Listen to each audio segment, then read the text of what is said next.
And look, his performances have been outstanding. Yeah. And he's obviously very important to the team, but it's too early to sort of make a call on that at the moment. Well, thanks for joining us on this week's episode of Queenslander, where at this time of year, it's actually a pretty good time to be a Queenslander based on their results from last week. 3 of our 4 Queensland clubs victorious. The only one that didn't get a win was the Titans, defeated by the other Queensland team, the Dolphins. But Locky, your Broncos, big win over the Tigers. Weird game, that one, but the second half, do you feel they were really building?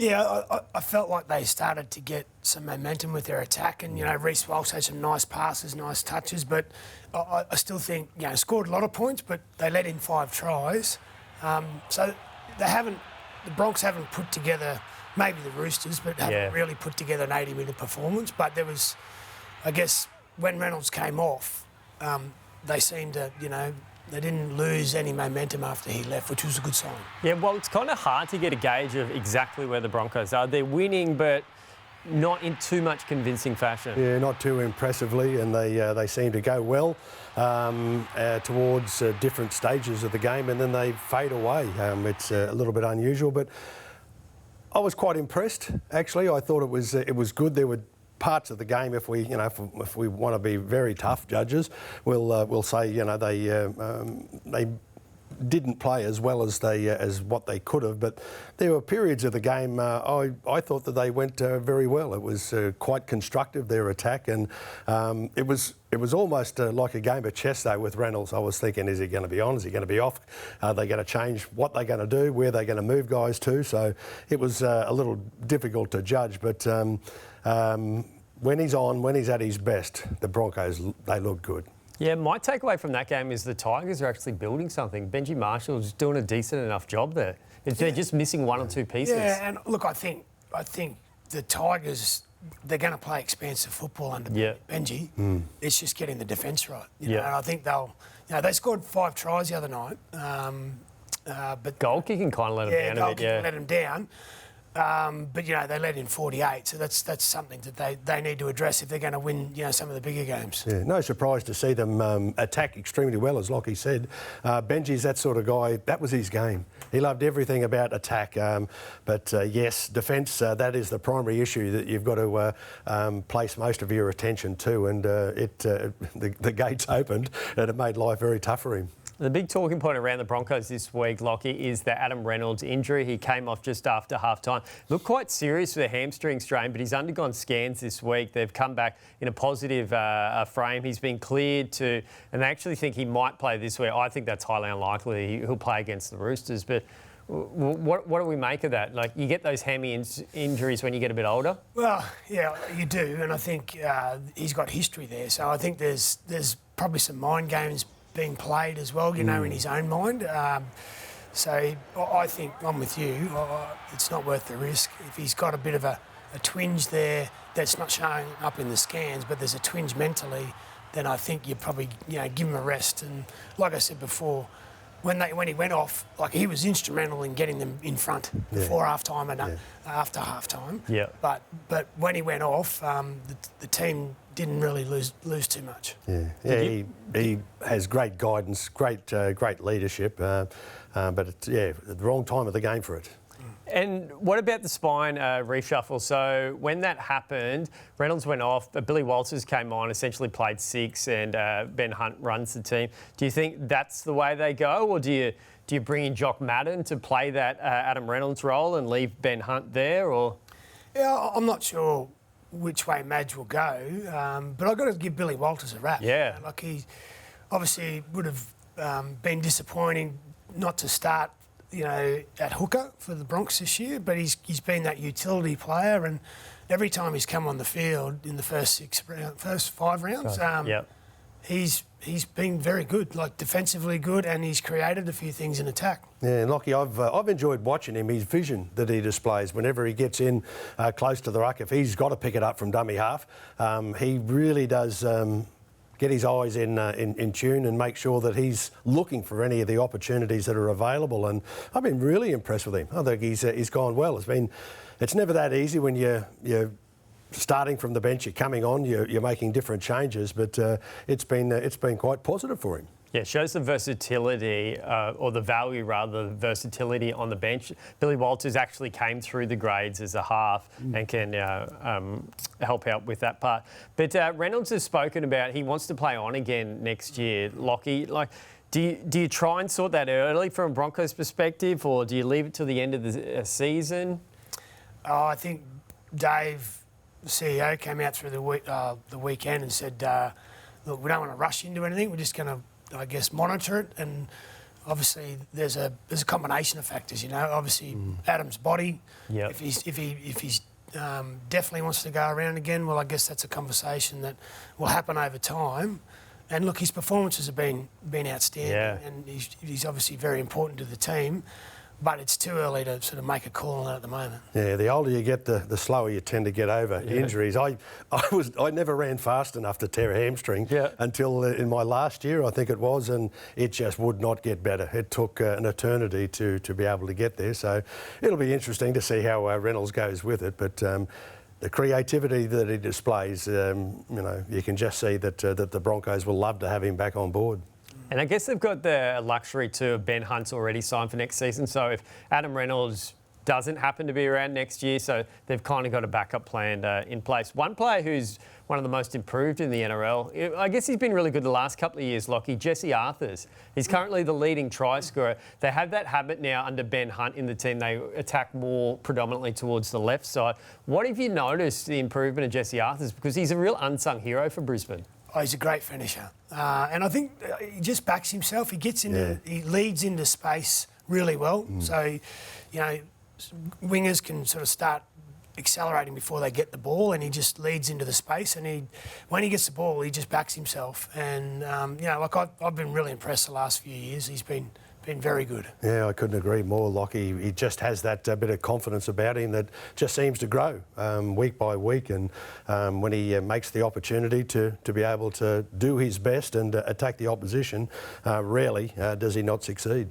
Yep, great season so far for Jesse Arthars. You'll see him in Friday night footy up against the Roosters at Suncorp Stadium. But this round kicks off at Suncorp the night before, Thursday night footy. Dolphins up against the Panthers. How relieved would the Dolphins be, Locky? They finally got that monkey off the back. Not only got a win, but a very good win over Gold Coast.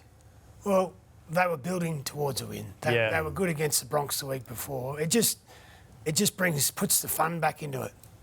You know, so you were at training today. They were up and about, loving it. Body language would be completely different. Just, you know, everyone would have been jumping out of their skins because they've got to win, and as you say, they've got the monkey off the back, and so that'll bring a lot of confidence for them, you know, Thursday night up against the defending premiers.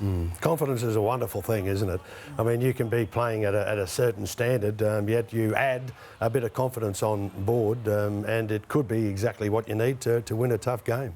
Yeah, and Katoa's been outstanding again in the halves for the Dolphins. I think he actually had the most run metres in that game for the Dolphins. That was a weird statistic. He did that really long, lengthy run and got held up by Beau Fermor over the try line. But this week, Locky, huge test for him coming up against Nathan Cleary. You sense he would really relish this opportunity?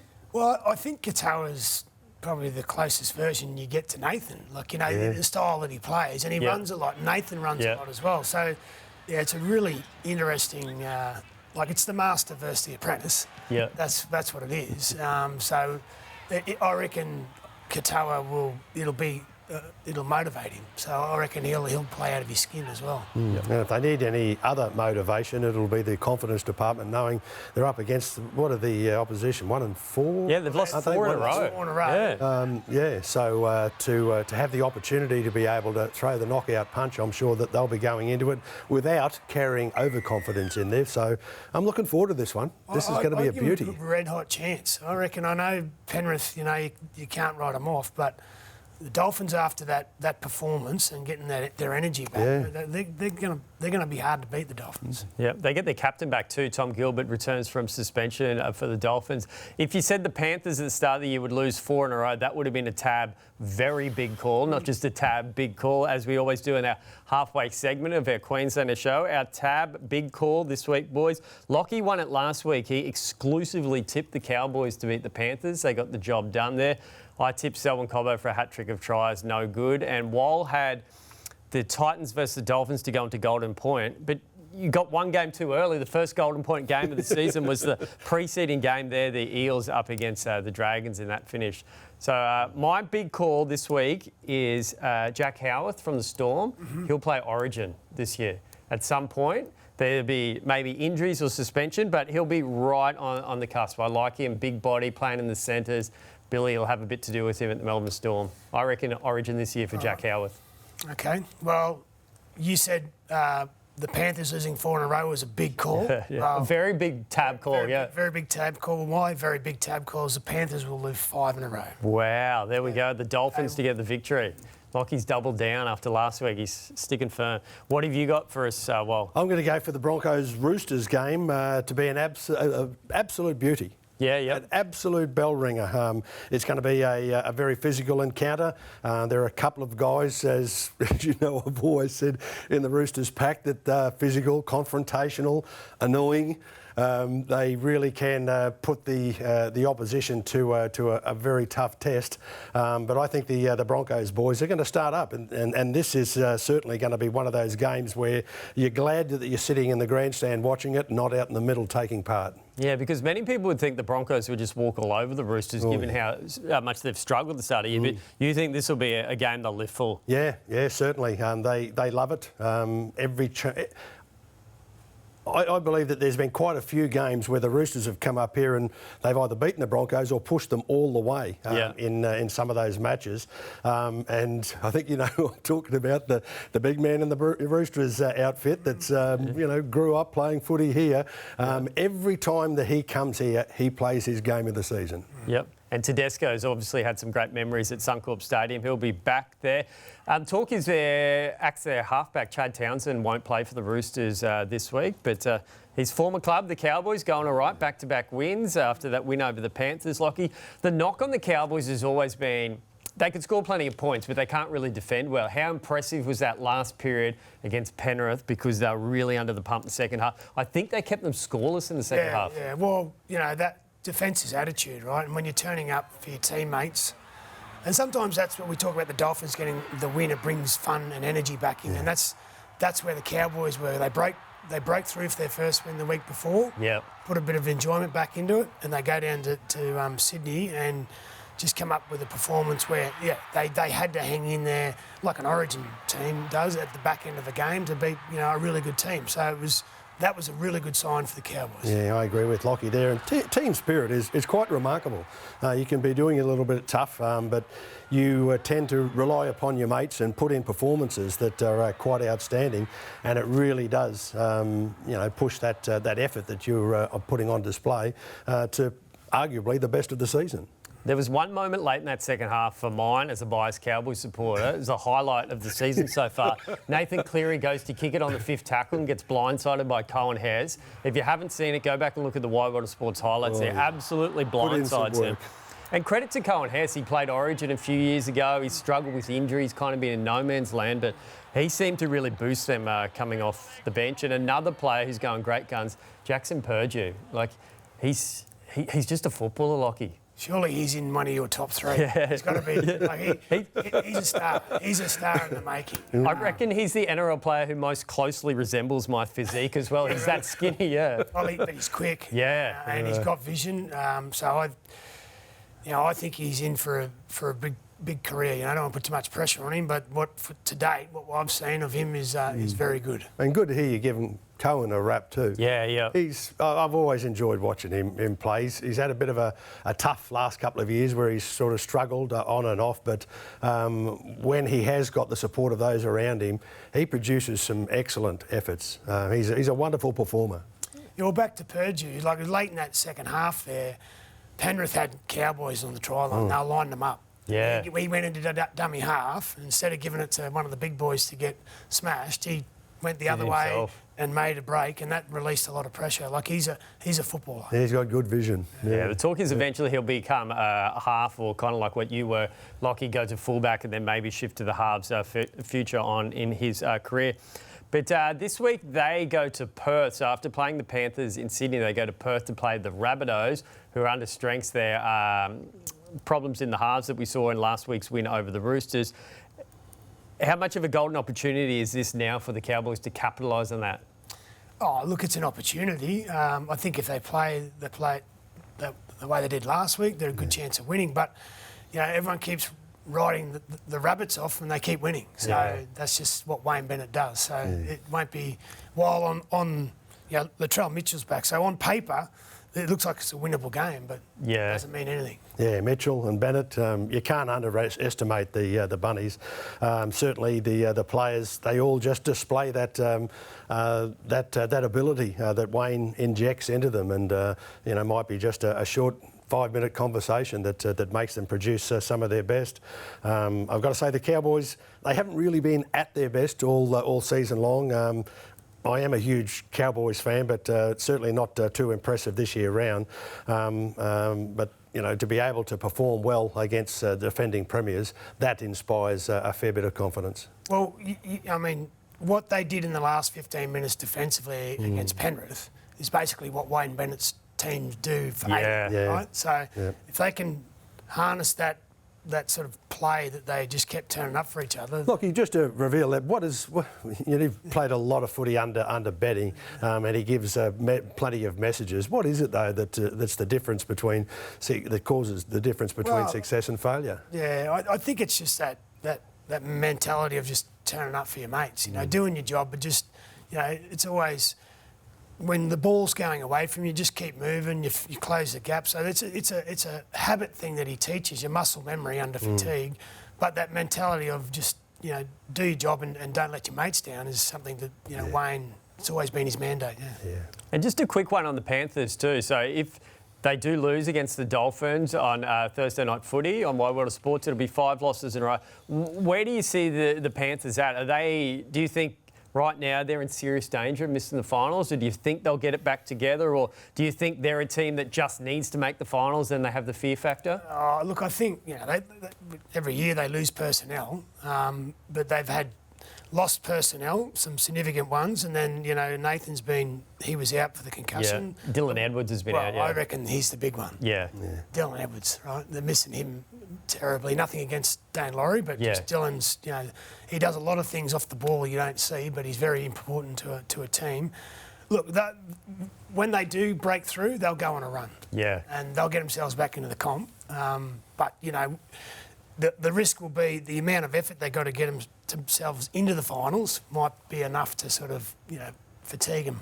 Yeah, and they'll carry plenty of self-confidence in those matches. They'll be disappointed, but we've seen efforts like this previously, and I think that having enjoyed watching their best efforts in the big games, the grand finals, when they need to put something into motion, they put it flat out, away they go, and certainly I think they're going to be able to do it. It's it's been a tough few weeks for them, and the coach wouldn't have enjoyed it, neither would the players, but I think we've seen their class on display plenty of times before, and when they need it, they produce it. I think we're all sleeping on the fact maybe how important Jerome Luai was to that team for so long. Nathan Cleary got all the praise, and rightly so, but you just take Luai out of that team, it's not as much for Cleary to rely on, and if he's out injured, so maybe that's a factor. Look, they've lost personnel every year, and they've seemed to be able to adapt beyond that. I said last year it was impossible to win a 4th in a row, but they proved me wrong, because you got to have a lot of things go right, but you also need desire. So to have desire to win 4 premierships in a row, that's enormous. Yeah, and at the moment it's tricky. Yeah, and Adam, as I've said in general conversation, that I've always admired Ivan Cleary, as the coach. There's no panic for him. Doesn't matter, they can chalk up 5 or 6 losses in a row, and there'll be an interview take place, and he's as cool, calm, and collected as ever. He realises that the players are quite capable of producing their best. He's just got to find the answer to why they're currently doing it a little bit tough. But they've got some big match players on board, and I think that they'll start to shine the closer we get to the finals. Yeah, really important times coming up for the Panthers. And I was speaking to one of the players in the Queensland Cup the other week, Brett Greinke from the Ipswich Jets. The Jets watch this show, and they tell me one of their favourite parts is when you guys spin old yarns, especially one last week's episode. Wally was talking about his first contract back in the day for Valleys. But today we're going to turn it around on Locky. Roosters against the Broncos this week. 25 years since you beat them in the grand final, the 2000 grand final. What are your memories back of that day? Well, that was the year that Shane Webke had the wheelie bin on his arm, broken arm. It was the last of the unlimited interchange. So that's why it was a low-scoring game, 14-8. So the big boys just rotated all day, you know. So the game never really opened up. So we won 14-8. You know, Dell reckons he should have got the Clive Churchill, but he didn't. But he always says he should have got it. But probably the thing from the 2000 year that I always remember is not what happened on the grand final day. Was we went on a trip away to Bali. Afterwards? Yeah, 17 of us. And who was the Clive Churchill medalist on that trip? There's a few, but I remember by day 6, right? So we're pretty much it's the same. It's the same routine, right? You wake up around lunchtime. Everyone tries to remember what happened the night before. We get around the pool bar. We have a bit of lunch, and we're back on the beers. But we're going back to the main drag in Bali there, and I was busting to go to the toilet, so I went down the laneway to these toilets, and the rest of the guys kept going. I said, "I'll meet you down the bar." And as I've gone into the toilets, there's a guy in the laneway sitting there with a monkey. Oh, yeah? Yeah. And so I'm there in the toilet, you know, and I'm thinking, you know, this could be a bit of fun, you know. So I went back out after I'd finished, and asked him if I could borrow his monkey for a little while. And I had $20 Australian on me, and $20 Australian significant money. So I gave him that. I said, "Can I have him for an hour?" And we agreed on that, so I gave him the $20. He was on a chain. You know, so I'm walking down the main drag of Bali with this monkey, and then jumps up onto my shoulder, and it's sitting there. And when I walk into the bar, and the boys erupt in laughter, and it goes nuts. It's just jumping around everywhere. There was a few other people that weren't with us that were just going, "What's going on here?" Anyway, 10 minutes in, he's a well-trained monkey. He's sitting there at the bar, and he's on the beers as well. He's drinking. And the owner came in about half an hour just to make sure he's okay. And the owner lights up a smoke and gives the monkey a smoke as well. So we're sitting there with this monkey in a bar in Bali, and he's sitting there having beers and having durry. So that's my story. He enjoyed Mad Monday more than the rest of the team, by the sounds things. No one forgets that one. There we go. The monkey, the unofficial mascot of the Broncos for the 2000 grand final. Was that Harvey Howard was in that team? Yeah, Harvey Howard. What was he like, the Englishman? Because he was kind of the first of the English guys to come across. He was a real character. Could tell a great story. He could sing too. He loved to dress up like Elvis. And belt out a few tunes. He got a few tunes out in Bali. But yeah, there was a lot of sore heads by the end of that trip. But that's what happens when you're in grand finals. You have good trip away. They're close to one of the best teams you've played in. Like, that was a very well-rounded team. Like, you played in a lot of magnificent teams, but that was up there. Well, 98 was probably the best because, you know, Alf had retired in the early... So Alf wasn't in the team. Kevy was the captain and halfback. But Gordy was there, you know, Wendell. Was Locky there? Was that before Ben Locky? Eichen was 5'8". So there was a little bit of a rebuilding because Pearl had left. So it was a bit of a rebuild, but it was still a very good team. Yeah. For me, mate, being an outsider watching on to those years, 97, 98, the thing that used to be a real thrill to watch was the trust that existed between the players on the field, and there could be mistakes happening one after another. There was no panic. The Broncos would make a call on a different play that they'd put on, but there was never any panic, and it was a real thrill to watch. And I think it was something that helped build the real backbone of the Brisbane Broncos, the legend of the Brisbane Broncos. It was a thrill to watch. Well, that's a great story time. We're going to have to do a bit more research to get ones even better for the remainder of the season. Hopefully, for your Broncos fans, that's an omen and you're heading towards another grand final this year. But it continues on, the Broncos quest. Friday night footy, Broncos against the Roosters. And don't forget, Thursday night footy, it all begins. The Dolphins up against the Panthers live on Nine's Wide World of Sports.